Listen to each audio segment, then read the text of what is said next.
Good morning, welcome back to my channel অনিশার সংসার। তো কেমন আছো? আজকে সকাল সকাল ব্লগটা শুরু করছি। এমনি আমার ব্লগ প্রত্যেক দিনই সকাল সকালে শুরু হয়, কিন্তু আজকেও সকাল সকাল 5টা সাড়ে পাঁচটা এরকম বাজে। ছেলে যাবে আল্ট্রাসোনোগ্রাফি করাতে। আজকে হচ্ছে রবিবার। তো ও গেছে বাথরুমে, আর আমি ওকে উঠিয়ে দিলাম। আমি এবার উঠে ঘরটা ঝাড় দেবো। তো ভাবলাম তোমাদের সাথে ব্লগটা শুরু করে নিই, তারপরে গিয়ে বাসি কাজগুলো করি। তো যাই হোক, ঘরটা ঝাড় দিয়ে আর কী বলে সিঁড়িতে জল টল দিয়ে তারপরে ওকে ওর জেঠু নিয়ে যাবে। আবার 7:30টায় তো ইংলিশ পড়া। এবার যদি ওখানে তাড়াতাড়ি হয়ে যায় তাহলে পড়তে যাবে, আর না হলে বাড়ি চলে আসবে। এবার বইটই গুছিয়ে নিয়ে যেতে বলবো, যেটা হয় সেরকমভাবেই চলবে। তো যাই হোক, আজকের ব্লগটা শুরু করলাম। সবাই সাথে থাকো, আশা করি তোমাদের ভালো লাগবে। আর পরে আবার আসছি।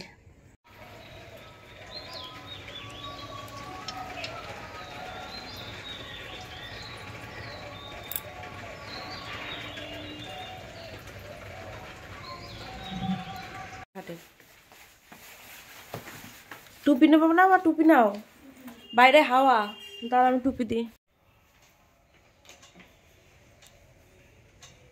Niladri, good morning. Good morning না ব্যাড মর্নিং? ঘুমাতে পারছো না রবিবারে?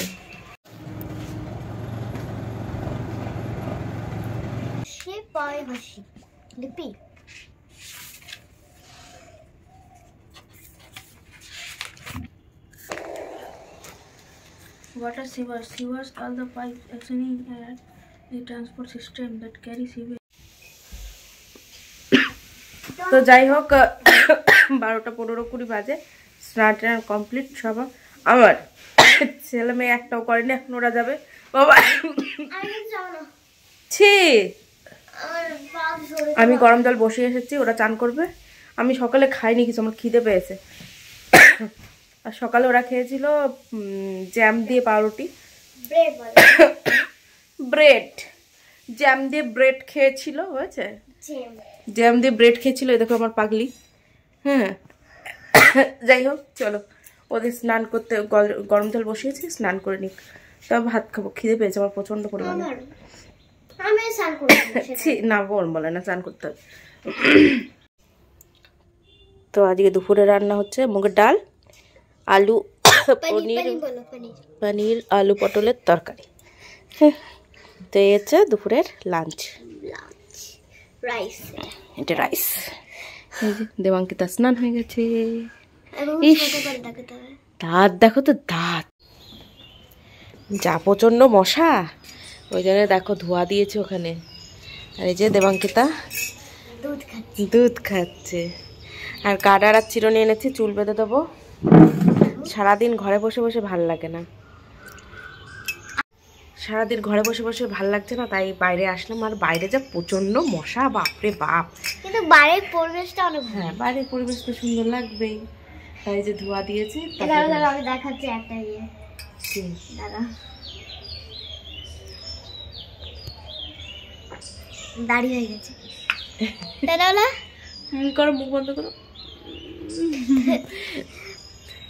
তো চলো, এখন যেমন দাদার দাড়ি হয় না তেমন আমার দাড়ি হয়নি। এখন মেয়ে দুধ খেয়ে নিক, তারপর চুল বেঁধে দেবো। 6:30টায় পড়া আছে, তারপরে অনেকক্ষণ বলো। হ্যাঁ, ম্যাডাম আজকে বাড়ি নেই, কোথায় যেন গেছে, তা ফোন করলো, বললো 6:30টায় পাঠাতে। চিনি দিয়েছো? হ্যাঁ, চিনি দিয়েছো? হ্যাঁ দিয়েছি বাবা, দিয়েছি। একটুখানি দুধ খাবে, তার কত ইয়ে না, মশা কিন্তু, তাও মশা।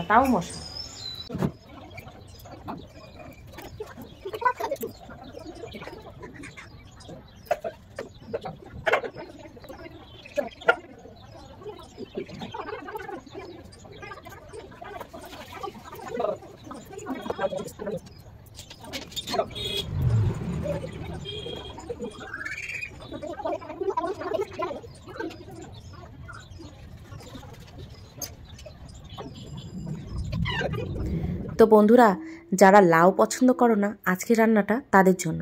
সবাই ভাবছো যে এটা আবার কি রান্না করছে, লাউ আছে, গাজর আছে, বরবটি আছে, দাঁড়াও দাঁড়াও এই দেখো আলুও আছে। তো এগুলো দিয়েই আজকে রাতের সবজিটা বানিয়ে ফেলবো। আলুগুলো আমি আগেই কেটে রাঁধুনি ফোড়ন দিয়ে ভেজে নেব।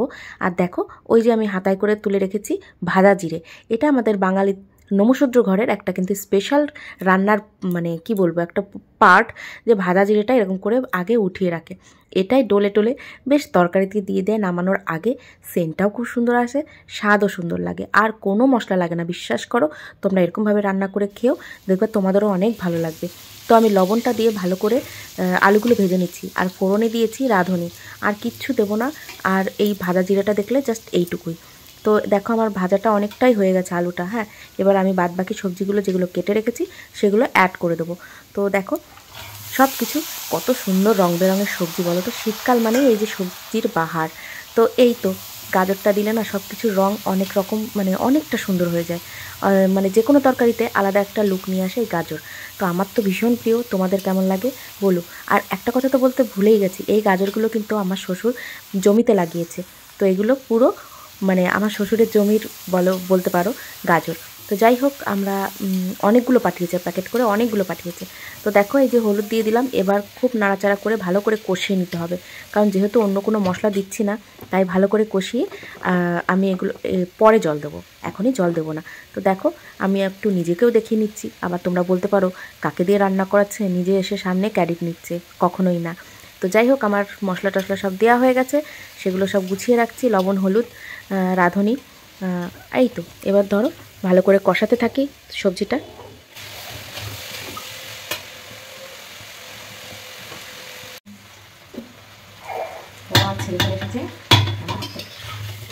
আমি তো রান্না করি তাই বা তোর যদি এরকম ঘুরতে নামলো আমি দেবো। আচ্ছা আচ্ছা ভালো, যাও তোমার যেটা কাজ ওই এটা দাও, কাপড়টা দাও, কাপড়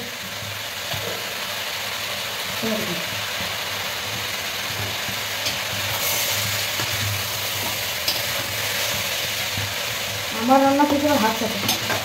হ্যাঁ আমি চাপে বাহ, একবারে নিয়ে হয় না আমাদের, তাহলে বারবার নেওয়া লাগে। হ্যাঁ 3বার না, গুনে গুনে, একবার না 2বার না বারবার না 3বার।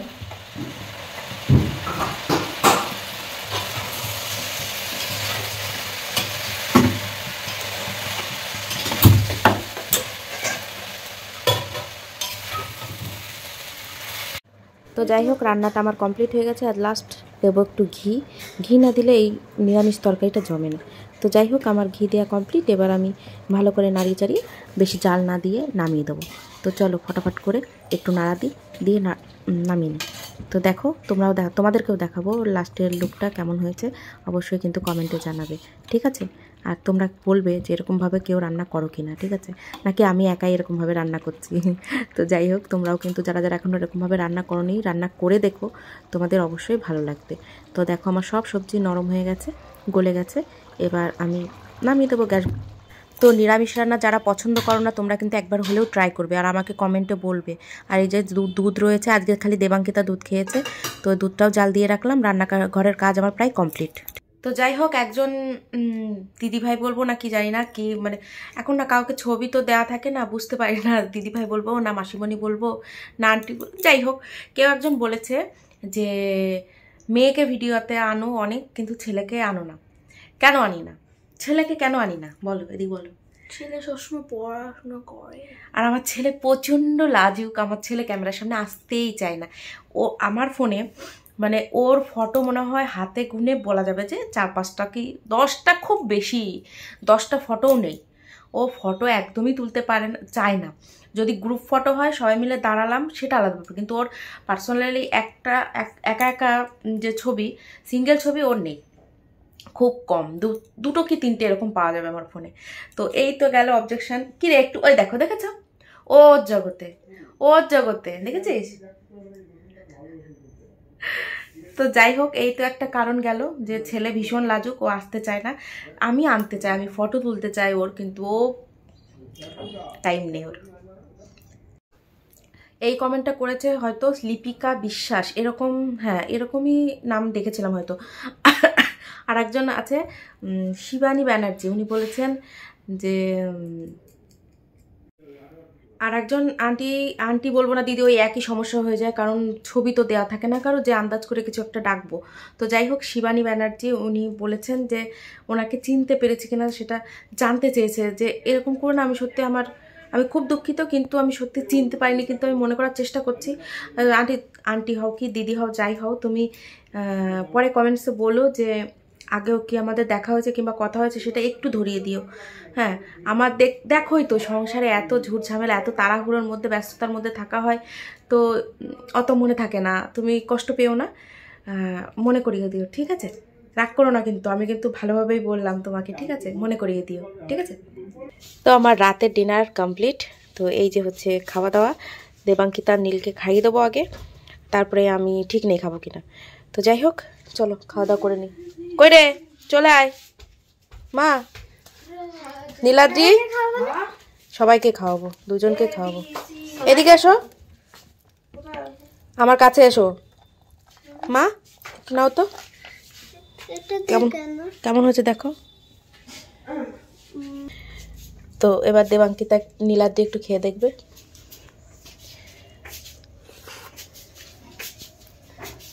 ভালো হয়েছে, নিরামিষ রান্না হিসেবে অনেক ভালো হয়েছে না বাবা? মারাত্মক। মারাত্মক বলে। চলো খাই দিই, পরে আবার আসছি।